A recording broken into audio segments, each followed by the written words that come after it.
ஈஸ்வரு, நீங்க இவ்வளோ பேசுறீங்க. நாங்க நேத்து வந்த கட்சி, நீங்க இவ்வளோ பேசுறீங்க. நாங்க ஆலமர கட்சி, அந்த கட்சின்னு சொல்றீங்க. 10 நாங்க தடவ ஏன் ஆலமர கட்சி தோத்தீங்கன்னு இல்லைங்க. நாங்களும் கிளர்ந்து வந்திருக்கோம். உங்கள விட நாங்க அப்புறம் அடிபட்டு எதிர்க்கட்சியால மிகப்பெரிய ஃபர்ஸ்ட் சேதங்கள்லாம் லிசன் மை பாதிச்சுட்டு கொஸ்டின். தான் லிசன் மை கொஸ்டின், ஆளுங்கட்சிக்கு தென் யூ வந்திருக்கோம். ஆன்சர். உங்கள ஓகே, விடலாம் வெயிட். நாங்க இது கிடையாது. தம்பி தம்பி எங்க மைக்க வரலாறு மியூட்ல எங்களுக்கு போடுப்பா தெரியும். ஈஸ்வரு. தம்பி உங்கள விட தம்பி எங்களுக்கு மைக்க படத்தை ரிலீஸ் தம்பி பண்ண விடாம தம்பி எங்க தொண்டர் டேய், தம்பி டேய், டேய். First Eswar listen. இல்ல லிசன் அவன் ஃபர்ஸ்ட். மைக்க மியூட்ல சரியா? போனா என்கிட்ட சொல்லுங்க, அவன்கிட்ட இருக்காது. ஏன்னா அவன் ஓட்டவாய். ஆ. இவ்வளவு தூரம் பேசுறீங்களே, எடப்பாடி மிகப்பெரிய ஆளுமைன்றீங்களே, 10 தடவ ஏன் தோத்தான்னு உங்க டீம்ல எவனாவது உட்கார்ந்து யோசிச்சிருக்கிறீங்களா? நீங்க 10 தடவை தோத்தாருன்னு நீங்க எப்படிங்க ஏத்துக்க முடியும்? லீடர்ஷிப்னு ஒண்ணு இருக்குங்க. அவர் ஃபர்ஸ்ட் பொதுச் செயலர் ஆனது 2023. அப்ப வந்த ஒரே ஒரு இதுதான் தேர்தல் தான் சந்திச்சார் நாடாளுமன்றத்துல. அதுக்கு ஜெயலலிதா முன்னாடி செத்தாங்கன்னு போனா இணை போதுன்னு உட்கார ஒருங்கிணைப்பாளர் வச்சா வந்தாருன்னு பேசி. இல்ல. அது கூட ஒரு இது இருக்கு. எத்தனையோ பேர் அந்த நாற்காலிய உட்கார்றதுக்கு திறமை இருந்தும் ஏன் உட்கார முடியல? நீ நான் கேக்குறேன். டேபிளுக்கு அடியில பூந்த எவனும் ஏன்னா டேபிளுக்கு அடியில அவங்ககிட்ட பணம் பூரலையா? இல்ல ப்ரோ. இல்ல அதுக்குன்னு ஒரு குவாலிட்டி வேணுங்க. ஜோசப் பேசி இல்ல முடிச்சிட்டீங்கன்னா பாவு சொல்லுங்க, நான் ஒரே சண்முகம் ஒரு இருந்தாரு கொஸ்டின் கேட்டுக்கிறேன். அதிமுகல. அப்ப இங்க யாரும் ப்ரோ ஏடிஎம்கே அலெக்ஸ் ப்ரோ தொண்டர்கள் ஒரு மனதா நோட்டு போடுங்க. சேர்ந்து உங்களை அவரை உட்கார வைக்கல. சரிங்களா? சும்மா ஒரு மனதா இல்ல 4.5 வருஷம் முடிச்சார்ல, கிளியர் பண்ணார்ல. 4 வருஷம் சரி ஈஸ்வர ஒரு நிமிஷம் அவங்க பேசணுமா? அதோ அரியர் மனிதா கிளியர் பண்ற மாதிரி ஏத்துக்கிட்டாங்க. சொல்லாத தம்பி. தம்பி இது தம்பி, உனக்கு மைக்க மியூட்ல போனதே தெரியாதா? சரி, நீ வந்துட்டு எடப்பாடி வந்துட்டு பிரச்சாரம் போனாருங்கிற. பிரச்சாரம் போனதெல்லாம் இருக்கட்டும். 5 வருஷத்துல உங்க எம்எல்ஏ எத்தனை அவன் ஜெயிச்ச தொகுதியில என்ன நல்லது செஞ்சிருக்கான்? எத்தனை தடவை வந்து பாத்திருக்கான்? எங்க ஏங்க அந்த தொகுதி மக்களை கேட்டா தெரியுங்க. தொகுதிக்கு என்ன பேசிருக்க, ஏது பண்ணிருக்க, அதை உங்க தொகுதி எது சொல்லுங்க. ஃபர்ஸ்ட் உங்க தொகுதி சொல்லுங்க. உங்க தொகுதி பேர் சொன்னா நாங்க அதுக்கேத்த மாதிரி வரலாறு சொல்லலாம். ஏன், என்ன காரணம், ஏது என் கூட வரீங்க. வரலாறு இல்ல முக்கியம் அலெக்ஸ், கிடையாது. வரலாறு வச்சு என் ஒண்ணும் கூட பண்ண வரையா? முடியாது. முன்னாள் பிரசன்ட்ல என்ன முதலமைச்சர் தொகுதிய பண்ணிருக்காங்கன்னு தான் முக்கியம். 2011 டு 2016 வரைக்கும் ஒரு முன்னாள் முதலமைச்சர் தொகுதிய ஒரு ப்ராப்பரான பஸ் ஸ்டாண்டு கூட இல்ல. கேட்டா டெல்டாக்காரன். நான் டெல்டாக்காரன் மருமகன் நான் ஒரு கேட்கறது நீ பதில் சொல்லு. 5 வருஷத்துல என்ன எந்த தொகுதி சேலம் சொல்லுங்க? மாவட்டத்துல இருக்க எந்த தொகுதி? கெங்கவலி, ஆத்தூர் 2 தான் கேக்குறேன். 2 என்னதான்? வா பேசு. என்ன? கெங்கவல்லி தனி தொகுதி தானே நீங்க கேக்குறீங்க? ஆத்தூர் கெங்கவல்லி தனி ஆமா தொகுதி. 2 தனித்தனி தொகுதி. 2 தனி ஆமா தொகுதிங்க. 2 தனித்தனி தொகுதி தான். ஆமா, சொல்லு. இது என்ன என்ன ரிசர்வ் என்ன தொகுதி. கிழிச்சீங்க சொல்லு. எத்தனை தடவை உங்க எம்எல்ஏ வந்து கிழிச்சான்? 15 வருஷமா நீங்க தானே கிழிக்கிறீங்க. என்ன நல்லது செஞ்சீங்க? தண்ணி வரல. என்ன கிழிச்சீங்க? வாய் பேசக்கூடாது. பிரச்சாரத்துக்கு உங்க எம்எல்ஏ எத்தனை தடவை வந்தான்? எடப்பாடியே 2 தடவை வந்துட்டான். வந்தாரு. சரி ஓகே. எங்க உங்க இல்ல, எம்எல்ஏ எத்தனை தடவை ஆத்தூர் வந்தான்? எம்எல்ஏ யாருன்னு உங்களுக்கு தெரியுமா? கெங்கவல்லி எம்எல்ஏ தெரியுமா? எல்லாம் ஃபர்ஸ்ட் தெரியும்யா. யாருன்னு யோ தெரிஞ்சு பேர் முன்னே சொன்னேனே, காது கேட்கலையா? காது கேட்டுச்சா இல்லையா? நல்ல தம்பி கேட்டதுதான். யோவாலாம் இங்க மரியாதையா ஜெய்சங்கர் பேசணும். கரெக்டா தான் சொன்ன. இல்ல, அதுக்கப்புறம் நாங்க பேசலாம். எனக்கும் பேச தெரியும் திமுக லெவல்ல. ஆனா யாருக்கு எப்படி மரியாதை கொடுத்து பேசணும்? நீங்க வாங்கன்னு இங்க பேசுறது முக்கியம் இல்ல. ஆவேசப்படுறதுன்னா கொஞ்சம் போயிட்டு தனியா ஒரு போயிட்டு கேள்வி. 10 தடவை ஆவேசப்பட்டு திரும்பி வந்து நார்மலா 10 பேசுங்க. தடவை தோத்தீங்கல்ல. 10 தடவை தோத்தீங்கல்ல. இல்ல 10 தடவை தோத்தேன்னு சொன்னீங்களே, யார் லீடர்ஷிப்? யார் ஏ ஃபார்ம் பி ஃபார்ம்ல சைன் பண்ணது? கட்சியோட ஏ ஃபார்ம் பி ஃபார்ம்ல யார் சைன் போட்டாங்க? ஃபர்ஸ்ட் ஏ ஃபார்ம்ல யார் சைன் போட்டது? அத சொல்லியா? இப்ப நீ ஏ ஃபார்ம் பி ஃபார்ம்ல யார் சைன் போடுது? Who is this? 10 தடவை தோத்துருக்காதாயா? 10 தடவை யார் ஏ ஃபார்ம் பி ஃபார்ம்ல சைன் போடுது? இந்த எலெக்ஷன்ல எப்படி ஜெயிப்பீங்க? நாங்க ஜெயிப்போம். ஏன்டா தோத்துன்னு கேள்வி கேட்டா அதுக்கு பதில் சொல்றா. யாரு சைன் பண்ணது? நாங்க எங்களை பொறுத்த யாரு வரைக்கும் கிட்ட இருந்து எல்லாம் பார்த்தது? முதலமைச்சர் யாரு கிட்ட இருந்து எல்லாம் பார்த்தது? ஆனா ஒரு நிமிஷம் இல்ல ஈஸ்வர், நான் சொல்றேன். அதாவது அந்த ஏ ஃபார்ம் பி ஃபார்ம் மட்டும் என்னமோ கத்துக்கணும் வந்துட்டான்பா. அது ஒண்ணுத்த வச்சுக்கினாதான் என்ன கேள்வி பாதி பேருக்கு 17C என்னன்னு தெரியாது. கேட்ட கேள்வி மூலம் பதில் சொல்றேன். அப்புறம் நீ கேக்குறத நாங்க மாதிரி கூட அலெக்ஸ், ஃபார்ம் 6 என்னடா ஃபர்ஸ்ட் சொல்றேன். ஃபார்ம் 6 ஃபார்ம் 6 இப்ப சொல்லிட்டா எடப்பாடி இப்ப சொல்லிட்டா எடப்பாடி எதுக்கு சிஎம் ஆக்குறாங்கன்னு இப்ப நீ சொல்லியா? யோ எடப்பாடி எம்எல்ஏயா? எம்எல்ஏ இருந்தால் கிட்டத்தட்ட 118 எம்எல்ஏ ஆதரவு இருந்தால் அவர் முதலமைச்சர். இதுதான் இந்திய அரசியல் அமைப்பு சட்டத்துல ஒன்னா டேபிளுக்கு அடியில நீ ஓடலன்னா சிஎம் ஆயிருக்கியா? ஓ நீ யாரு வேணா நீ இது பண்ணியா, நாளைக்கே நீயே 118 எம்எல்ஏ ஆதரவு உனக்கு இருக்கியா, உன்னால சிஎம் ஆயிட முடியுமா சொல்லு? உன் கட்சி நீயே தனி கட்சி வச்சுக்கிறியா? உனக்கு எத்தனை எம்எல்ஏ ஆதரவு கொடுப்பான் ஃபர்ஸ்ட்? அவ்வளவு தேவையில்ல. வார்டு மெம்பர் துணைத் தலைவர் எலெக்ஷனுக்கு நிக்கிறப்போ உனக்கு எத்தனை பேர் ஆதரவு கொடுப்பான்னு ஃபர்ஸ்ட் நீ ஃபர்ஸ்ட் தெரிஞ்சுட்டு வா. அதுக்கப்புறம் நீ சிஎம் ஆகிறத பத்தி பேசலாம். இல்ல 21 ஏன் தோத்த? 21ல 75 சீட்டு ஜெயிச்சோம். இன்னொரு முக்கியமான விஷயம், நிறைய சீட்ல 10,000 அவ்வளவு அதிருப்தி. இவங்க சொன்னாங்களே இவ்வளவு அதிருப்தி இருக்கு, கொரோனா டைம்லயும் நாங்க பெருசா பிரச்சாரம் பண்ணனாலும் அந்த இது பண்ண லீடர்ஷிப் பில்ட் பண்ணி அவங்களுக்கு எப்படி லீடர்ஷிப் எப்படி சுட்டு கொண்டாரு அந்த மாதிரி லீடர்ஷிப்பா? நான் கேக்குறேன், ஓடி போன ஓடுகாலி ஒருத்தன் இருக்கிறான், இப்ப போய் திமுக ஒரு நிமிஷம் ஏங்க எங்க மரியாதையா பேசணும், மரியாதையா பேசிட்டு இருக்கோம், படிச்சான் டீசென்ட்டா பேசணும். ஏங்க எங்க கட்சியோட சில ரகசிய தகவல்களை திமுக தெரிவிச்சவன் இன்னைக்கு திமுக இருக்கான். அப்படிப்பட்ட துரோகிகள் எல்லாம் வச்சுட்டு நாங்க அரசியல்ல இவ்வளவு பெரிய இது பண்ணிட்டு வந்தோம். கட்சியில யார் வேணா போட்டோம்னா நாளைக்கு கட்சி பிரச்சனை ப்ரோ. இல்ல 2019 அவன் புள்ள ஜெயிக்கிறான், ஆனா அந்த தொகுதியில பை எலெக்ஷன் நடக்குது, தோக்குறாங்க கேண்டிடேட். எடப்பாடி வந்துட்டு திராவிட முன்னேற்ற கழகத்துல சேர்ந்துருவாரு சத்தியமா? கிடையவே கிடையாது. ஒரு அதிமுக காரன், உண்மையான அதிமுக காரன் அந்த இது இருக்கு. அவர் பன்னீர்செல்வம் 1ஆம் நம்பர் துரோகிங்க. வெண்ணிலா நிர்மலாவுக்கு பூத் ஏஜென்டா வேலை செஞ்சவரு, அன்னைக்கு ரெட்டைப்புறாவுக்கு. அன்னைக்கு நீங்க இருந்த சேவல் சின்னத்துல ஒரிஜினல் ஹீரோயின்காரன் வேலை செஞ்சான். எடப்பாடி கே பழனிசாமி அன்னைக்கு 1989ல சேவல் சின்னத்துல போட்டிட்டு வெற்றி பெற்ற எம்எல்ஏ. அன்னைக்கு இருக்கிற லாயல்ட்டி இன்னைக்கும் இருக்கு. பன்னீர்செல்வம் உண்மையான அதனாலதான் ஒரு பையா போயிருக்காரு டிஎம்கேல. ஸ்பையா போல கட்சி விட்டு தெத்தி விட்டோம். சேர பார்த்தாரு, இவர் பண்ண துரோகத்துக்கு சேர்த்துக்க முடியாதுன்னு சொல்லியாச்சு. வெள்ளமண்டி நடராஜன் சேர்த்து விட்டோம். அதுக்கப்புறம் தர்மர் சேர்த்து விட்டோம். இந்த ரிசல்ட் என்ன வரும் தோணுது? மே 4 நீங்க பிரிக்கிற ஓட்டுனால நாங்க எங்க எடப்பாடி கே பழனிசாமி என்கின்ற நபர் சிஎம் ஆக பொறுப்பேற்பார். அவரு 8ஆம் தேதி பதவியேற்பு விழா நடக்கும். அப்ப வந்து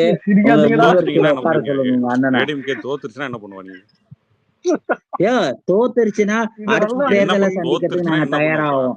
உங்களை மாதிரி ஐயோ தோத்துட்டாங்களே எங்க தோத்த நாங்க அதை பத்தி அனலைஸ் பண்ணுவோம். அதுக்கு நீங்க ஆல்ரெடி ரெடியா இருப்பீங்க ப்ரோ, ஏன்னா உங்களுக்கே தெரியும் தோத்துறோம். நாங்க உண்மையான உழைப்பு கொடுத்துருக்கோம், நாங்க வெற்றி பெறுவோம். எங்க உழைப்பு உண்மையான சும்மா விளாண்டா இருக்கும். அப்புறம் எதுக்கு எங்க ஊர் வந்து எல்லாத்துக்கும் 1000 ரூபாய் கொடுத்தாங்க? அந்த தம்பி இல்ல அத பத்தி பேசினா நானும் பேசுவேன். உங்க ஆளுங்களும் கொடுத்ததெல்லாம் நானும் தான் பாத்துருக்கேன். உங்க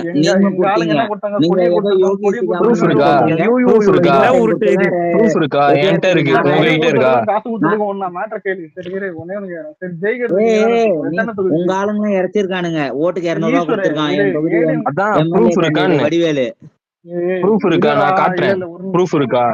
நான் ப்ரூஃப் இருக்கா? நான் காட்டா? காட்டுங்க, கமெண்ட்ல போடு. முதல்ல உன் வாயில ப்ரூஃப்னு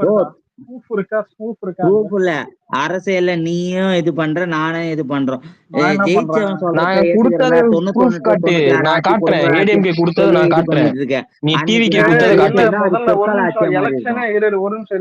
எலெக்ஷனே முடிச்சு நீ கொடுத்தா என்ன கூட யாரு வேணா நான் கேக்குறது நானா ஈஸ்வர நீதான் ஜெயிக்கிறன்னு போன எத்தனை தொகுதி ஜெயிப்பீங்க? நாங்களா நாங்க மட்டுமா 132 தொகுதி ஜெயிப்போம். எங்க கூட்டணி 177 தொகுதி ஜெயிப்போம். 177 தொகுதி ஏடிஎம்கே ஜெயிக்கும். ஏடிஎம்கே அலையன்ஸ் 132 ஏடிஎம்கே ஜெயிக்கும். 169 கண்டஸ்ட் பண்ணி என்னென்ன தொகுதி நான் சொல்லட்டா? இல்ல நான் முடிய தூக்கி காட்டுறேன். நெத்தியில சீமான எழுதிதா பாரு நெத்தியில. இருக்கட்டும் அலெக்ஸ், நாங்க ஒர்க் பண்ணிருக்கோம். உண்மையா உடைச்சிருக்காரு எங்க பொதுச் செயலாளர். எங்க பொதுச் செயலாளருக்கு இருக்கிற ஏன்னா தைரியம் என்னுடைய எங்களுக்கு ஒரு என்னுடைய தொண்டனுக்கும். ஓட் இல்ல என்னுடைய ஓட் பூத் எல்லாம் எவ்வளவு டிவிக்கு சப்போர்ட் தெரியுமா? நானே பயத்துல உட்காந்துக்கிறேன். எப்படி இவ்வளவு நிம்மதியா இருக்கீங்க? உங்களே அதிமுக கத்துக்கணும் சத்தியமா. நாங்க நிம்மதியா இருக்கோம் இல்லைங்க, உண்மையா உழைச்சிருக்கோம். நீ டிவிக்கேன்னு சொல்ற பாரு, உங்ககிட்ட ஒண்ணு சொல்லுவான். இப்படிதான் பல தேர்தல் சொல்லி நான் உனக்கு தாண்டா ஓட்டு போட்டேன், உனக்கு தாண்டா ஓட்டு போட்டேன். அதுக்கப்புறம் தான் தெரியும். ஏன்டா ஜெகன்மோகன் காஸ்டியூம் போட்டு வந்தா விஜய்க்கு தான் ஓட்டு போட்டான்னு நம்ப சொல்ற நீ? எலெக்ஷன்ல 3வது இடத்துக்கு தள்ளப்படுது எடப்பாடி பழனிசாமி. தம்பி யாரு பேரை சொல்லுப்பா. 3வது இடமா 2வது இடமா? இதான் 4ஆம் தேதி நடக்கும். உன் பேர் என்னது? உன் பேர் என்னது? பேரை சொல்லண்ணா. பேரை சொல்லாம 3வது இடம் 2வது இடம் 1வது இடம். எங்களுக்கு தேவை 1வது இடம். பாடுறா தேவைன்னா தூக்கி கொடுத்துருவாங்களா? கூட இருக்கிறதுக்கு என்ன பேரு கேட்டு இருங்க. இல்ல எல்லாரும் நோட் பண்ணிக்கீங்களா? அதாவது 175 தொகுதி மே 4 அப்ப இடம் பேசுறோம் ஈஸ்வர் சாட்சி கரெக்டா? மே 4 மொத்தமான இல்ல மே 4 மட்டும் ஆசன் சஃபரன் ஃப்ரம் ஃபீவர்னு ஓடு. அப்படிலாம் ஓட மாட்டேன். போர்க்காலத்துல எதிர்த்து மக்கள்கிட்டயே நான் ஃபேஸ் பண்ணியாச்சு. எலெக்ஷன் ஓட்டு கேட்டாச்சு, மக்களையும் பார்த்தாச்சு, எல்லாமே பண்ணிட்டேன். நீ என்ன முகத்திரைய மறைச்சிட்டு உட்காந்துருக்க, நானும் முகத்திரைய மறைச்சிட்டு உட்காந்துருக்கேன். இதுல என்ன எதிர்க்கிறதுக்கு என்ன பயம் இருக்கு? தள்ள போகுது எடப்பாடி சீட்டுக்கு ஓ பேர் சொல்லுப்பா. உன் பேர் என்னது? என் பேர் ஈஸ்வரராஜ்னு சொல்றேன். உன் பேர் என்னது? உனக்கு ஏதாவது கல நிலவரம்னு நீ நினைக்காத. ஒருத்தவர் ஏடிஎம்கே பார்ட்டி எடப்பாடிக்கு உழவைக்க போறாரு. ஏடிஎம்கே 3வது இடத்துக்கு தள்ளப்பட போகுது. 11வது தோல்வி எப்படி அடைஞ்சீங்கன்னு உட்காந்து யோசிக்க போறீங்க. இதான் மே 4ஆம் தேதி நடக்க போகுது. பாக்கலாம். சரி இதெல்லாம் இருக்கட்டும். கேட்கணும்னு இல்ல ஈஸ்வர் வரும். சரி பிஜேபி எத்தனை சீட் ஜெயிக்கின்ற? இது பிஜேபியா? BJP 8 to 12 seat. பிஜேபி 8ல இருந்து 12 சீட்டு தமிழ்நாட்டுல ஜெயிக்கும். அது இப்போ வர எலெக்ஷன்ல. ஆமாங்க. ஏன் எல்லாத்துக்கும் அவங்க ரெடியாதான் உட்காந்துருக்கு. நீ நினைச்சிட்டு இருக்க இதுக்கெல்லாம் யார் காரணம்? நம்ம ஸ்டாலின் அப்பா தான் காரணம். நினைச்சுக்க. ஜெகன் மாமா வெளியே போனாரு, 11 சீட்டுக்கு வந்தாரு. இந்த ஸ்டாலின் அப்பா என்ன பண்ண போறாருன்னா விளம்பரம் போட்டிருக்காரு. எவன் பிரசாந்த் கிஷோர் கிட்ட ஸ்ட்ராட்டஜி படுதொல்லி செஞ்சுருக்கான். எலெக்ஷன் முன்னாடி நடந்தது ஒன்று சொல்றேன். எனக்கு பிடிச்ச ஒரு லவ் பாட்டு பிரபுதா இருக்கும். நைட்டு கேட்க போனேன். ஸ்டாலின் ஒரு ப்ரோமோ ஆடு வந்தது. பின்னாடியே நீயும் வந்து எடப்பாடி ஆடு நீயே வந்து அவனுங்க ஆல்ரெடி வருவானுங்க, ஒன்னும் தான் இருக்கானுங்க அவனுங்க. நீயும் தான் ஆடு போட்டாச்சு.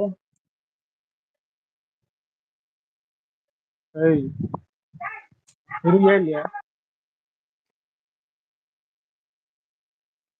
கேக்குதா? கேக்குது ப்ரோ, கேக்குது. பதில் வரல, கனெக்டிங்ல போயிட்டாரு. என்னடா ஆடு போட்டதுக்கே ஓடுறான்.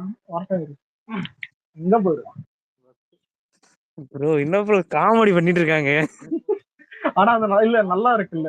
அவன் இல்ல இல்ல யாருக்காவது டிவிகே மேல கான்பிடன்ஸ் இல்லைன்னா இவனை பார்த்து கத்துக்குங்க. 125 சீட்டு ஏடிஎம்கே ஜெயிக்கணும் முறைச்சு போனான். அதாவது தொடைய தட்டின்னு ஓடுறான் ப்ரோ. அது இல்லாம நம்ம வந்து வாங்குவோமா? இது என்னடா சிரிப்பு காமெடி பண்ணிட்டு இருக்கீங்க? பாத்துக்கலாம். இன்னும் ஒரு 6 நாளுக்கு. ஆனா 6 நாள் கழிச்சு இரு, வருஷம் இரு. ஈஸ்வரா காலில இருந்து தான் ஃப்ரீ தான். அன்னைக்கெல்லாம் என்ன சொல்லுவான் பேரு ஸ்நாக்ஸ் பாய்ல அதான் ஸ்நாக்ஸ் பாக்கெட் எல்லாம் வாங்கி ஸ்பேஸ் போட்டுற வேண்டியதுதான். ஒருத்தனா இழுக்கணும் ப்ரோ. 8:30 போட்டுருங்க ப்ரோ. இல்ல ப்ரோ, ஒரு 9 மணிக்கு ஸ்டார்ட் பண்ணுங்க ப்ரோ ஸ்பேஸ். 8:30 ஜனநாயகம் இல்லைன்னு கடுப்பு மாதிரி இருக்கிறேன். எல்லாம் இதுதான் ஜனநாயகம் மாதிரி. அதுக்கப்புறம் தான் ஜனநாயகம் டாக்டர். ஒரு 8:30 9 மணிக்கு ஸ்டார்ட் பண்ணுங்க ப்ரோ. அப்படியே ஸ்கூல் டைம் மாதிரி போயிட்டு இருக்கட்டும். ஸ்பேஸ் இதெல்லாம் இருக்கட்டும். இப்போ இவனுங்கிட்ட எவ்வளவு, அதுவும் பிஜேபிக்கு என்னமோ சொன்னானே 12 சீட்டு. பிஜேபி 12 சீட்டு, அதுவும் தெரியும். எவ்வளவு கான்பிடண்டா பேசுறான். 10 தடவை தோத்ததுக்கு அப்புறம் எடப்பாடி தலைமையில ஒரு ஆட்சி அமைதுன்னு எவ்வளவு கான்பிடண்டா பேசுறான். நீங்களே இருக்கீங்களாடா, ஏன்டா குழம்பி தள்ளுறீங்க?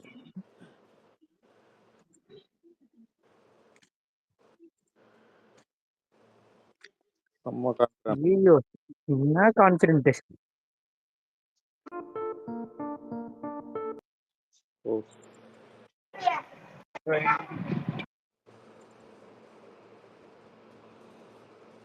ஒருத்தரா கதறத பாக்குறப்ப சந்தோஷமா இருக்குது. நக்கிரன் கோவா எனக்கு இல்ல இன்னொரு குபீர் இப்போ என்னன்னா, என்ன ப்ரோ இல்ல நாளைக்கு இல்ல இல்ல ஒரு நிமிஷம். போறாருடா அதிக போலியா அண்ணன் இல்ல கோயிலுக்கு? இல்ல அதிக தொகுதி பிரச்சாரம் பண்ணவங்க தான் ஜெயிப்பாங்கன்னு அப்படி பார்த்தா சீமான் தான் அதிக தொகுதி பண்ணியிருக்கான் தெரியுமா? 200 தொகுதி அதுக்கு ஏன்னா 200 எல்லா தொகுதியும் பண்ணிட்டான் சீமான். நீங்க கேட்டா அவன் தான் அலெக்ஸ் ப்ரோ தளபதி நாளைக்கு திருச்செந்தூர் போறாரு போலியா அண்ணன்? கன்ஃபார்ம் தான் போலயே. என்ன மேல ஓட்டம் போட்டு பாத்தீங்களா? அவரு கோயிலுக்கு தான் போறாரு. அதான் எதுக்கு அதான் வேண்டது. இந்த பக்கம் எதனா வந்திருந்தா வந்திருக்கலாம். இல்ல இதுல ஹைலைட் என்னன்னா, சென்னை சுத்தி அவர் இந்த பெரம்பூர் போகும்போதெல்லாம் நான் போல. அதாவது எனக்கு அங்க கொஞ்சம் டிஸ்டன்ஸ் இதுவெல்லாம் ரொம்ப அந்த ஒரு தடவை போறதுக்கு பிளான் பண்ணோம். 2 ஹவர்ஸ் என் வீட்டுல இருந்து. சென்னையிலேயே அதான் இப்ப பெரம்பூருக்கும் சோழிங்கநல்லூருக்கும் எவ்வளவு டிஸ்டன்ஸ் உங்களுக்கு தெரியும். அதான் இந்த டிராபிக் டைம்ல 2 மணி நேரம் ஆகும். ஆனா இதுல சொன்ன டைமுக்கு முன்னாடியே தளபதி வந்துட்டாரு. அப்பயே என்ன கேட்டானுங்க சென்னையில இருந்துனே விஜய் பாக்கலையான்னு. ஆனா அப்பதான் நான் கன்ஃபார்மா இருந்தேன். கடைசியா அந்த லாஸ்ட் டே அப்போ திருவான்மியூர் வந்தாரு. மாநாடு போயிருக்கீங்களா அலெக்ஸ் ப்ரோ? நீங்க மாநாடு போயிருக்கீங்களா? இல்ல மாநாடு இருக்கு இது போல. நான் ஃபர்ஸ்ட் மாநாடு போனேன் ப்ரோ. ஆனா என்னால பார்க்க முடியல, வெளியே நின்னுட்டேன் நானு. நீங்க எல்லாம் மாநாட்டுல தூரம் பாத்தீங்க. நான் ஆர்டிஓ அந்த இதுல ரொம்ப கிட்ட பார்த்தேன். இவளையும் என் கண்ணை இது பார்த்தாரு. எனக்கு ஒரு மாதிரி இருந்தது. அது சொன்னாதான் அது இங்க ரொம்ப ஃபேன் பாய் மூமெண்ட். அது ஒரு மாதிரி இருக்கும். அதனாலதான் சொல்லு. இருக்கு.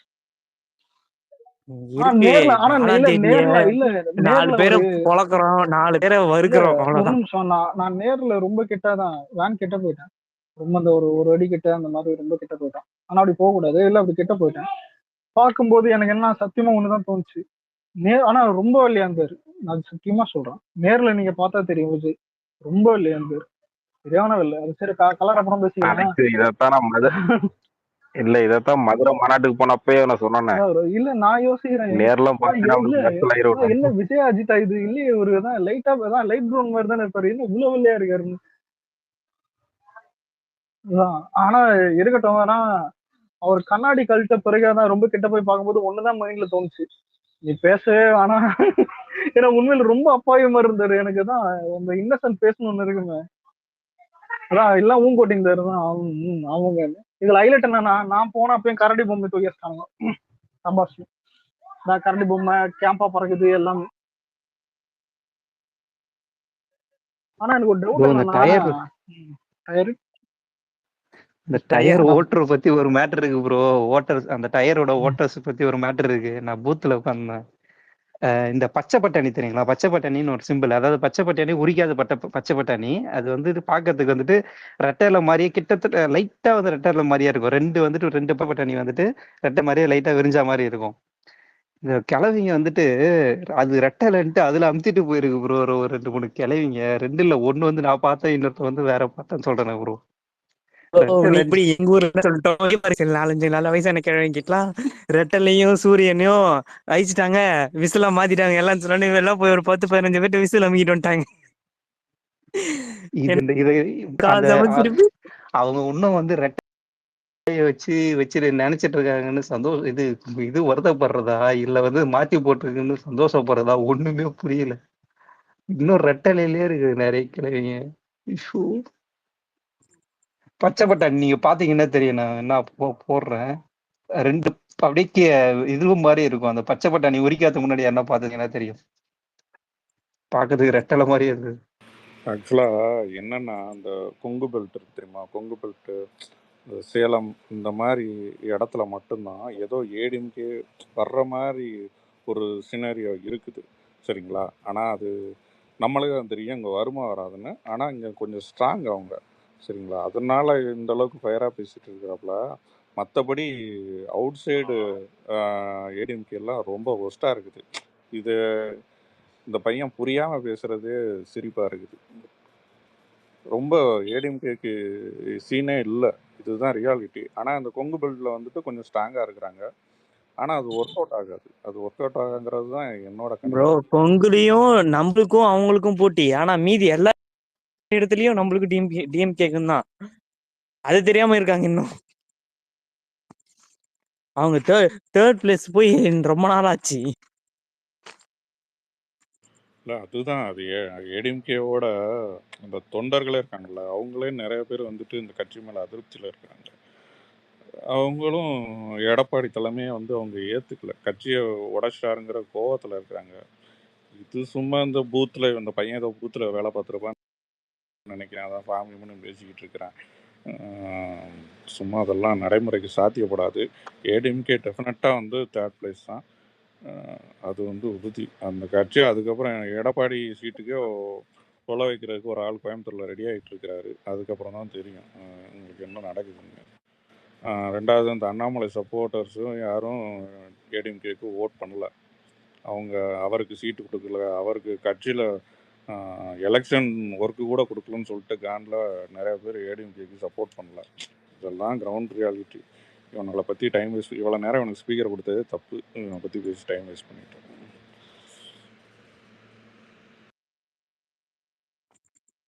அலெக்ஸ் ப்ரோ 4ஆம் தேதி கூப்பிட்டுருங்க ப்ரோ, வச்சு செய்யணும். 4ஆம் தேதி அவன் மட்டும் இல்லை, நிறைய பேர் மாட்டுவான் இதுல. ஏன் என்ன முதற்கொண்டு எல்லாரும் கவர் பண்ணி பெரம்பூர்ல விஜய் தோத்துருவாருன்னா தான் திடீரானுங்களே. முக்கியமா அவனுங்களுக்கு இருக்கு.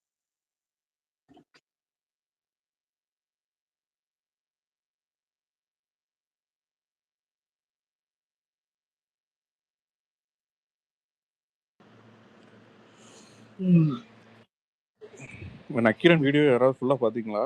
இன்னும் புலம்பிட்டு இருந்தாப்புல. சரி குழந்தை ஐயோ அவர்தெல்லாம் கேக்குது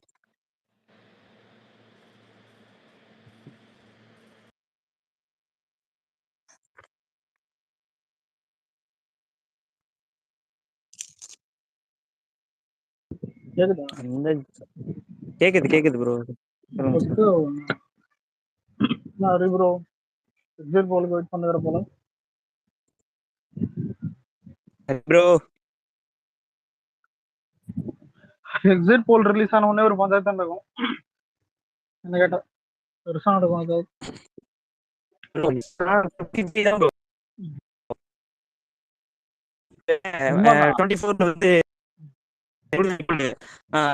வந்து 400 பிளஸ்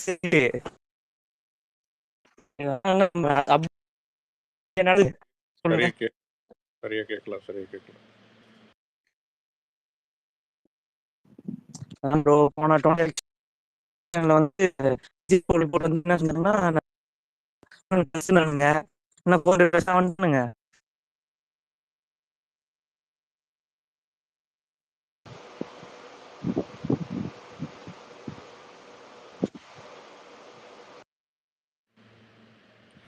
எக்ஸிட் போல்ஸ் நம்மளுக்கு வந்துட்டு அலெக்ஸ் கேக்குதா? ஓகே கேக்குது. ஓகே என்ன பண்றது? இல்ல அப்படியே போகுது. என்ன பண்றாங்க? தெரியாதா? இல்ல ஹரி ப்ரோ, இல்ல ஈஸ்வர் வந்தான் சவாலத்தை போயிருக்கான். தெரியாதா? என்னவா ஈஸ்வருக்கு என்ன? 175 சீட்டு ஏடிஎம்கே ஜெயிக்கும். அதுவும் அதுல பிஜேபி 8ல இருந்து 12 சீட் அடிக்குமா. முக்கியமா 3வதுதான் ஹாட் கேஸ். டிவிக்கே 10%. என்னடா இது எந்த வருஷத்தோட ரிசல்ட்ஸ் இதெல்லாம்? அலெக்ஸ் ப்ரோ உங்களுதான் கேக்குதான்னு கேக்குறான் தரணி. இல்ல கேக்குதா? இல்ல கேக்குது.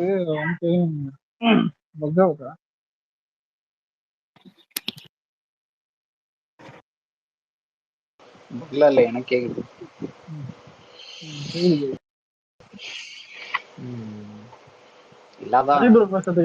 பேசு. ஆமா நான் பேசுறது கேக்குதா?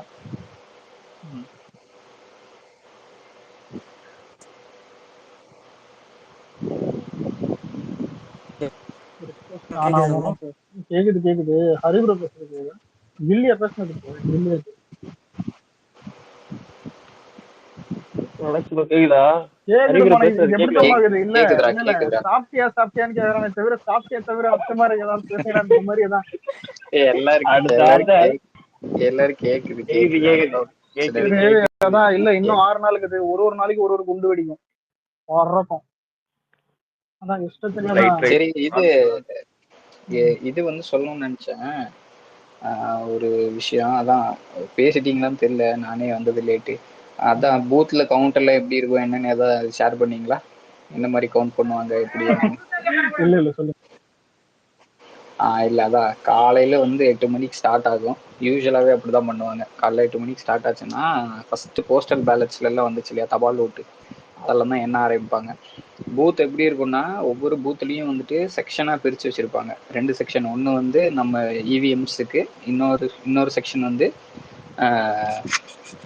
இதுக்கு தபால் ஓட்டு கவுண்ட் பண்றதுக்கு. ஃபர்ஸ்ட் தபால் ஓட்டெல்லாம் தான் கவுண்ட் பண்ணுவாங்க. கவுண்ட் பண்ணிட்டே வருவாங்க. அதான் நமக்கு ஏற்ற மாதிரி ஒவ்வொரு ரவுண்டா போகும். 14 ரவுண்ட்ஸ் போகும். ஓகேவா? அந்த டே முடியறதுக்குள்ள 14 ரவுண்டா, ஒவ்வொரு ரவுண்டா எண்ணுவாங்க. 14 ரவுண்டு நடக்கும். அதுல வந்து கடைசி 2 ரவுண்டு மட்டும் ஹோல்டு பண்ணி வச்சிருவாங்க. ஹோல்ட் பண்ணி வச்சுட்டு அப்புறம் காலையிலேயே ஆரம்பிச்சு தபால் ஓட்டெல்லாம் என்ன ஆரம்பிச்சிட்டாங்க. அப்புறம் மிச்சம் இருக்கிற தபால் ஓட்டெல்லாம் அக்யூமுலேட் பண்ணி தமிழ்நாடுக்குள்ள இருந்து வந்தது எல்லாத்தையும் அந்த கணக்கை க்ளோஸ் பண்ணிட்டு திரும்பி அந்த லாஸ்ட் 2 ரவுண்டை திரும்பி கண்டினியூ பண்ணுவாங்க. பண்ணி முடிச்சிருவாங்க. ஸோ அதுதான் ப்ரொசீஜர்.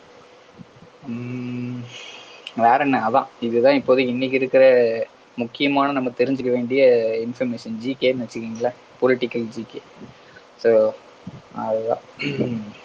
மற்றபடி என்ன சொல்றது, எல்லாரும் ஒரு கணிப்பு அது இதுன்னு சொல்லுவாங்க. என்னை பொறுத்த வரைக்கும் எக்ஸிட் போல கூட நம்ப வேண்டாம் தான் நான் சொல்லுவேன். ஏன்னா ஃப்ராங்கா சொல்லணும்னா இப்போ நீங்களே போய் விசாரிச்சீங்கன்னா நிறைய இடத்துல, எஸ்பெஷலி லேடிஸ் வந்து என்ன சொல்லுவாங்கன்னா, வீட்டில் வந்துட்டு என் ஹஸ்பண்ட் வந்து இதுக்கு தான் போட சொன்னாரு, டிஎம்கேக்கு போட சொன்னாரு, இல்லை பிஜேபி ஏடிஎம்கேக்கு போட சொன்னாரு. ஆனால் நான் வந்து ஓகேன்னு சொல்லிட்டு இந்த சைடு வந்து டிவிக்கு போட்டுட்டேன்னு தான் சொல்லுவாங்க. ஓகேவா? இதுதான் உண்மையும் கூட. அவங்களுக்கு வந்து உண்மை தெரிஞ்சா பிரச்சனை ஆயிடும்னு சொல்லிட்டு மைக்ல போய் தான் சொல்லுவாங்க. நீங்க தமிழ்நாட்டு மக்களை கணிக்கவே முடியாது. மனசுல நினைச்சு அங்க வந்து போட்டுருவாங்க. அதை வெளியே சொல்ல மாட்டாங்க. வெளியே வந்து நல்லா உனக்கு தான் தலை போட்டேன், அநியாயமா இப்படி தோத்துச்ச, சரி என்ன பண்றது விடு அப்படிம்பாங்க. அவங்க ஏரியா திமுக அதிமுக காரங்கள்ட்ட போய் சொல்லுவாங்க. ஏன்னா பல நாள் பழகி இருப்பாங்கல்ல, அவங்க வேட்பாளர்னா அவங்க தெருக்கல்ல வருவாங்க போவாங்க, ஓட்டு கேட்டு வந்திருப்பாங்க. அது போக அவங்க எப்படி நடந்துப்பாங்க அப்படிங்கிறது தெரியும். இன்னைக்கே பாத்தீங்கன்னா திமுக ஒரு ஊர்ல போயிட்டு, கிராமத்துல கிருஷ்ணகிரியில வந்துட்டு அந்த மக்கள் வந்து திமுகவுக்கு ஓட்டு போடலங்கிற கோவத்துல திமுக சேர்ந்த நிர்வாகிகள் எல்லாம் போயிட்டு அவங்க ஊருக்கு வச்சிருக்கிற தண்ணி தொட்டியோட பைப்பெல்லாம் உடச்சு விட்டானுங்க. ஓ எங்களுக்கு ஓட்டு போட மாட்டீங்களா, அவ்வளோ தைரியம் வந்துச்சா, அப்போ எங்களுக்கு ஓட்டு போடணும், உனக்கு தண்ணி கிடையாது அப்படின்னு சொல்லிட்டு 2 பைப்பையும் உடைக்கிறானுங்க. அவனுங்களே தான் இந்த வீடியோவும் ஷூட் பண்ணானுங்க, அதை அப்லோடும் பண்ணியிருக்காங்க. அவ்வளோ தைரியம். அதாவது இப்போ காபந்து அரசு தான், எலெக்ஷன் கமிஷன் கண்ட்ரோல் தான் இருக்கு. பட் ஸ்டில் அது வந்து பண்ற அளவுக்கு அவங்களுக்கு வந்து ஒரு தைரியம் வருதுன்னா அது வந்து நம்ம அதை எப்படி எடுத்துக்கிறோம். அப்போ திரும்பி ஆட்சியில் குறைச்சா அடுத்த 5 வருஷத்துல தமிழ்நாடு என்ன நிலைமைக்காகுங்கிறத நீங்க இதுக்கு மேல பேசி ஒன்றும் இல்லை. பட் நம்ம வந்து அதை மைண்ட்ல வச்சுக்கணும். அது நடக்கவும் போறதில்லை. இது வரைக்கும் அவங்க ஜென்மத்திலேயே அவங்க பேக் டு பேக் வந்தது கிடையாது. இந்த தடவையும் அது நடக்க போறதில்லை. மேபி டிவிகேன்னு ஒன்று வராமல் இருந்திருந்தா அதுக்கான வாய்ப்பு ஜாஸ்தி இருந்தது, ரொம்ப பிரகாசமா இருந்துச்சு. கன்சிடரிங் தட் ஏடிஎம்கே வந்து பிளவுபட்டு இருந்ததுனால இவங்க வந்து ஸ்ட்ராங்கா இருந்தாங்க. நம்ம அண்ணன் வந்து கடைசி 2 வருஷத்துல எல்லாத்தையும் உழப்பி விட்டு போயிட்டாப்புல.